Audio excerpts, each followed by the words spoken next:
4 पैसे भी बच जाएगा मतलब। बाकी के मोन्यूमेंट फिर कभी बाकी के मोन्यूमेंट या तो ऐसा करते हैं कि नगर मूर्ति से होती है, क्योंकि मुझे कमलापति था तो कमलापति मैंने आधे टाइम पे बता दीजिए। जैनिज्म में ये था कि जितने भी तीर्थंकर हुए हैं उनकी पहचान करना थोड़ा सा डिफिकल्ट होता है, क्योंकि सारे तीर्थंकर लगभग एक जैसे दिखते हैं। तो उनकी आइकनोग्राफी की जाती है तो लगभग सिंपल है। रीजन ये है कि जो जैनिज्म है वो सब कुछ छोड़ चुके हैं, त्याग चुके हैं तीर्थंकर। तो कुछ ऑर्नामेंटेशन का कुछ उनके पास विकल्प नहीं था कि वो दिया जाए कि ऐसा बना देंगे वैसा बना देंगे। तो हर तीर्थंकर को एक सिंबल असाइन किया गया। तो जैसे आप आदिनाथ की बात करते हैं तो आदिनाथ को वृषभ का सिंबल है, वृषभ मतलब बैग। फिर आप जब इसकी नेमिनाथ की बात करते तो उनको शंख दिया गया।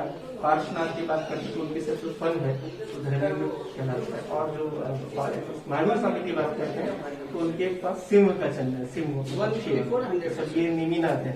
आपको आइडेंटिफाई करने के लिए आप ये देख सकते हैं कि शंख बना तो ये भी तो नेमिनाथ है।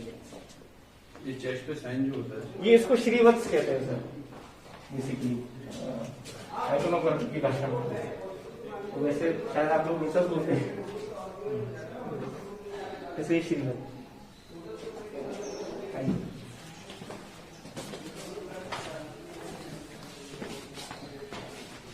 जैसे मैंने आपको बताया था पार्श्वनाथ, ये पार्श्वनाथ है।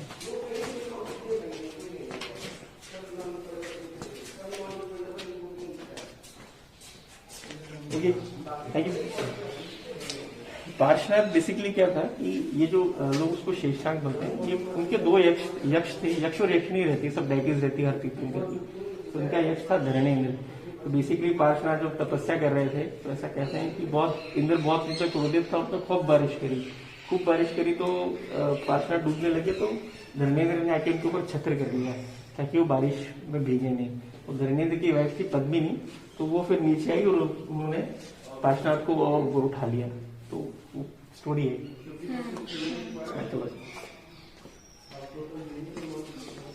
ये CVS रिवा ये सर वेंकट वहाँ से ये मूल छत्रपुर जहाँ से मिली है पर्टिकुलर उसका नाम है, कहाँ से मिली है, कौन से पीरियड की है और नाम क्या है। ये पार्श्वनाथ है जिससे पर आइडेंटिफाई कर सकते हैं। पार्श्वनाथ है, ये भी पार्श्वनाथ है।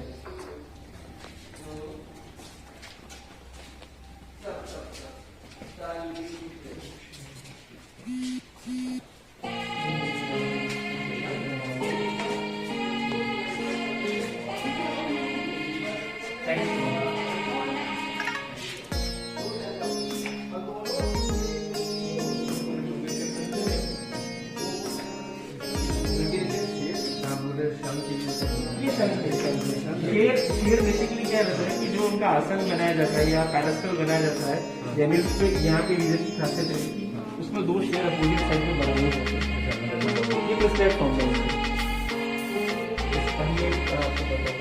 और दूल्हे बनी है, जैसे नेमिनाथ है, नेमिनाथ के जो सेपरेटिव है, एक दूल्हे है और अंबिका है। तो जो अंबिका है उसको आप बहुत कुछ पार्वती से रिजेंबल कर सकते हैं। जैसे अंबिका है, अंबिका के 2 पुत्र हैं, प्रियंकर और शुभंकर। ऐसी जब पार्वती की बात करते तो उनके 2 बेटे हैं, एक कार्तिकेय और एक गणेश। तो गणेश का नाम शुभंकर ही है और इसको भी शुभंकर बोला जाता है। इसका वाहन सिंह है, पार्वती का वाहन सिंह है। इसे देखेंगे तो आपको चक्रेश्वरी मिलेगी, उसको आप बहुत कुछ हिंदू की लक्ष्मी से कर सकते हैं। उसके हाथ में नीचे वाहन गरुड़ है, दोनों हाथ में चक्र है, शंख है। बेसिकली दोनों एक दूसरे से इन्फ्लुएंस्ड हैं, ऐसा कह सकते हैं।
मार्बल रॉक है ना? नंदी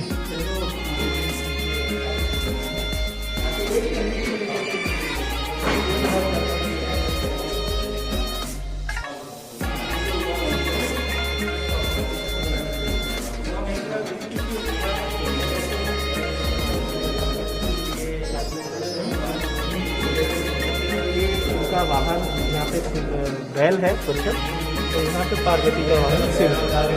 ये क्या है? सॉरी, ये सिंह मतलब शेर, बैल वृषभ कहते हैं। इसके पीछे का स्टोरी बेसिकली ये है कि जैसे सब जानते हैं कि शिव तो महादेव थे, उनको सब अनंत थे, सब ज्ञान था, सब कुछ ज्ञान था। तो हुआ ये कि जब शिव सप्तऋषियों को ज्ञान दे रहे थे, सब सप्तऋषि बैठे थे, उनको बता रहे थे कि क्या मुक्ति और क्या बेसिकली सत्य क्या है, उसका ज्ञान चल रहा था। तो उमा जो है जो फेमिनाइन क्वालिटी है सारी, वो हाथ में दर्पण वगैरह उसके दर्पण वर्पण लेके सज रही थी और बार बार आके तुमसे पूछी थी कि बताइए मुझे क्या, मुझे भी बताइए जो आप हमको बता रहे हैं, रिसेंट रुको मैं बताता हूँ। वो बार बार उसको परेशान करी थी, तो उन्होंने बोला आओ मेरी लैब पे बैठो, तो वाकिंग की गोदी में बैठे। फिर उन्होंने उनको वापस बताना चालू किया सप्तऋषि को, तो उसने बोला मुझे तो बताइए, रिसेंट रुको बताता हूँ। जब उन्होंने रुको बोला, उसकी तरफ उन्होंने उमा ने चेहरा किया, उन्होंने उमा ने उसकी आंखों में देखा तो स्टडी, और वो पूरा का पूरा ज्ञान जो उनको दे रहे थे वो एक ही बार में उनको पूरा स्टोरी जो डिस्कशन है। तो ये बेसिकली यहाँ की इस एरिया की खासियत है। यहाँ पे 5 लिंग दिखाए गए हैं जो जनरली मूर्तियों में और जगह की मूर्तियों में देखने को नहीं मिलते। पर्टिकुलर उमामेश्वर की मूर्तियों में इस तरह के 5 लिंग जरूर देखने को मिलते हैं जनरली। ये सिंबल है एक्चुअली जो शिव है सदाशिव, उनके 5 तत्व है बेसिकली। एक ईशान है, एक तत्पुरुष है, एक वामदेव है, सत्योजात है और एक अघोर है। जो ईशान है वो लिबरेशन को बिलोंग करता है, तत्पुरुष जो है आपको मैनेज करता है, बैलेंस करता है चीज़ों को, वामदेव है वो एक तरह से मेंटेनेंस करता है, सत्योजात है वो क्रिएटर है, और अघोर है वो डिस्ट्रक्ट करता है।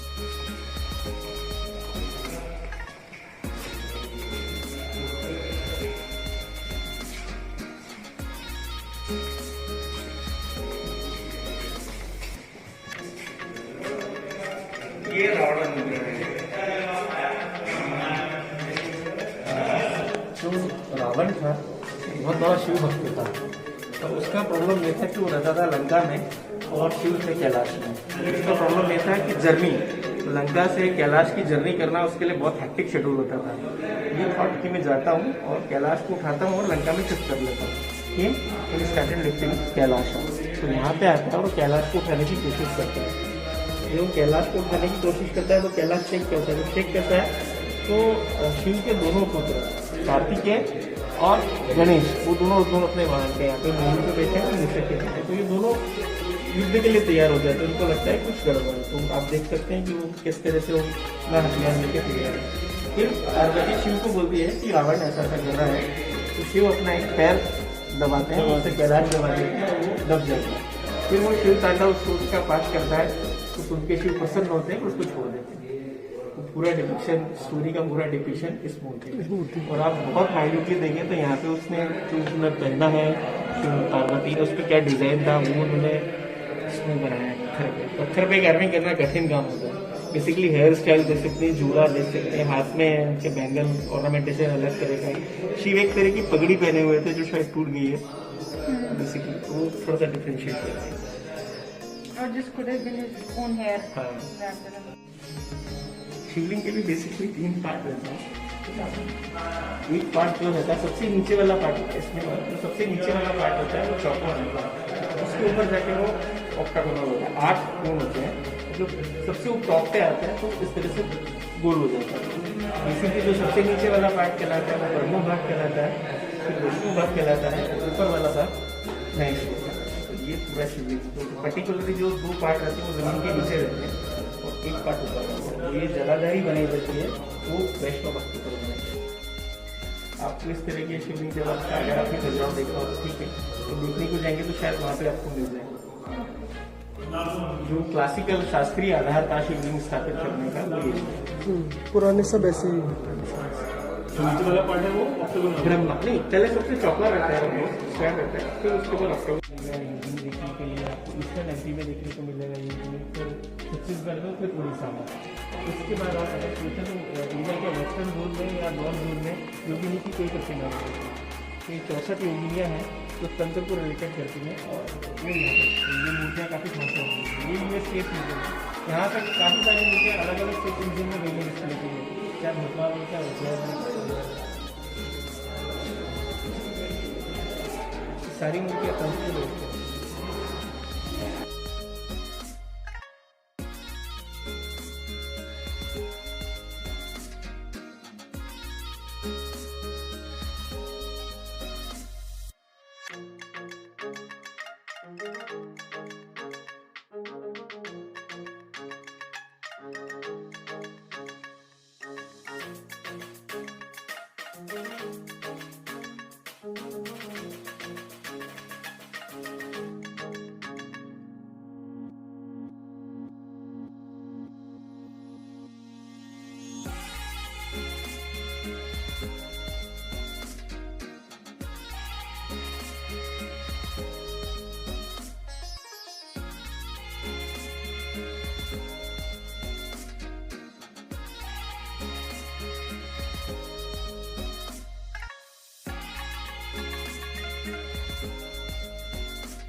अच्छा इधर से भी आ रहा है, आगे से देखो।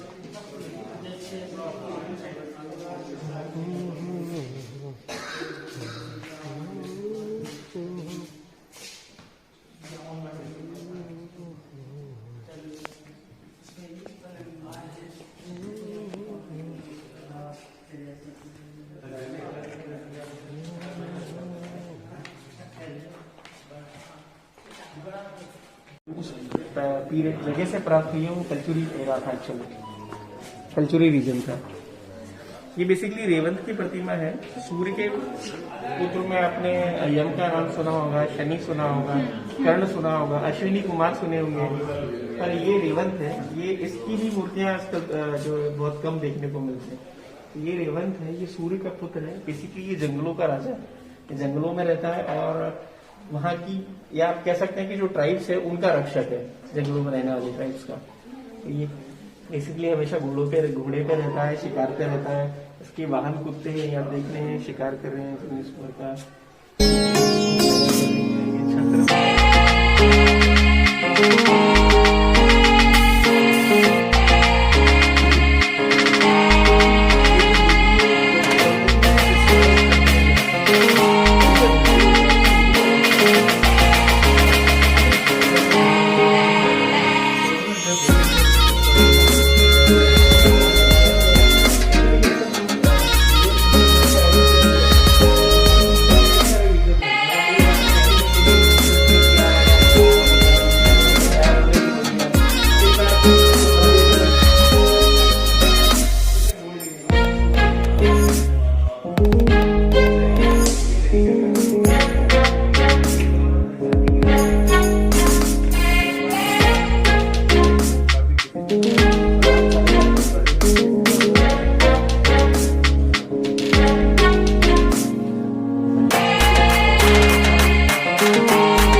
तक आ गया ना। हाँ हाँ, आ गया अंग्रेज 1918